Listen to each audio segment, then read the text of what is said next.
भाई साहब, ये समाज मिलता कहाँ है? मुझे इस समाज को ढूंढना है। मुझे इस समाज में अपनी तकलीफ़ें बतानी हैं और फिर मुझे देखना है कि ये समाज उन तकलीफ़ों के लिए क्या कुछ करता है।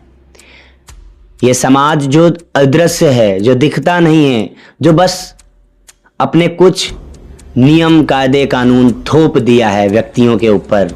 कभी दिल से सोचना, क्या सच में ये समाज तुम्हारे काम एक भी बार आया है? हो सकता है तुम्हारा आंसर हो नहीं। तो जब समाज तुम्हारे काम नहीं आता है, तो जब समाज तुम्हारी ज़रूरतों में तुम्हारे साथ नहीं खड़ा होता है, तो उन 4 लोगों के समाज के कारण अपनी बहन बेटियों को क्यों समाप्त कर रहे हो? क्यों उनको मार रहे हो?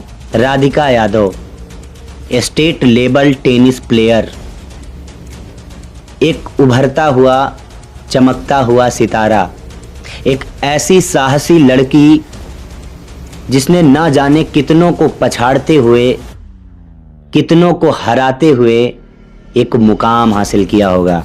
एक ऐसी लड़की जो अपने स्वयं के दम पर कोचिंग सेंटर चलाती थी। इस समाज के कारण उसको मौत के मुंह में ढकेल दिया गया, और मौत के मुंह तक पहुंचाने वाला कोई और नहीं, उसका अपना ही सगा बाप दिलीप यादव। क्या कर लिया समाज ने? एक बाप को उकसा दिया कि तुम अपनी बेटी का कमाया हुआ खाते हो, और फिर बाप ने क्या किया? बाप ने तैस में आकर, समाज की बातों में आकर उस बेटी को मौत के घाट उतार दिया। 4 गोलियां राधिका यादव के शरीर से निकाली गईं। रूह कांप जाती है ये सुनकर, ये जानकर, ये पढ़कर कि कैसे एक पिता इतना निर्दयी हो सकता है, कैसे ये समाज ऐसी सोच उत्पन्न कर सकता है कि एक बाप मजबूर हो गया अपनी बेटी को मारने के लिए। बेटी ने कोई गलत काम नहीं किया, बेटी के किसी के साथ कोई अफेयर नहीं था, बेटी समाज में कोई गंदगी नहीं फैला रही थी। इंस्टाग्राम पर आजकल जो नाच गाना उल्टा सीधा चल रहा है उसमें नहीं शामिल थी। बेटी का सीधा सा फंडा था मेहनत, और उस मेहनत के दम पर वो अपना भविष्य चमकाना चाहती थी, लेकिन ये 2 कौड़ी का समाज उसे खा गया। कब तक बेटियों के साथ ऐसा होगा? कुछ समय पहले तक बेटियों को जन्म लेने के अधिकार से भी वंचित कर दिया जाता था। जब ये पता चलता था कि ये बेटी होने वाली है तो भ्रूण हत्या कर दी जाती थी। इसी समाज के कारण एक बेटी हो गई, 2 बेटियां हो गई, तो तीसरी बेटी नहीं चाहिए, मार दो। किसके कारण? इस समाज के कारण। ना जाने कितनी बेटियों ने मानसिक हत्याएं सही होंगी अपने माँ बाप से, जब उनकी शादी किसी ऐसे लड़के के साथ कर दी जाती है जिसको ना वो जानती हैं, ना वो पहचानती हैं, ना उनके साथ वो रहना चाहती हैं। क्यों? इस समाज के कारण।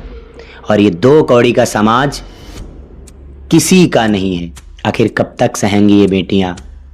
इस समाज के 2 कौड़ी के स्तर से हमें बाहर निकलना होगा, और हमें सोचना होगा कि हमारे अपने क्या चाहते हैं, हमारी बेटियां क्या चाहती हैं।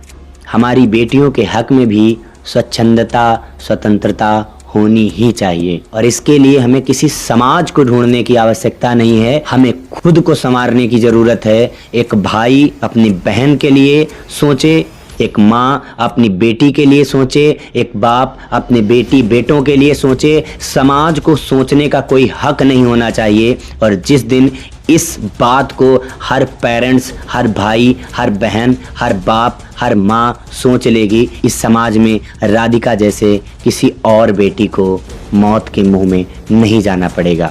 आपको क्या लगता है, इस समस्या का और कोई स्थायी हल है? अगर है तो कमेंट में अपने विचार ज़रूर दीजिए। मिलते हैं किसी नए वीडियो के साथ, किसी नए टॉपिक के साथ। तब तक के लिए थैंक यू। जय हिंद, जय भारत।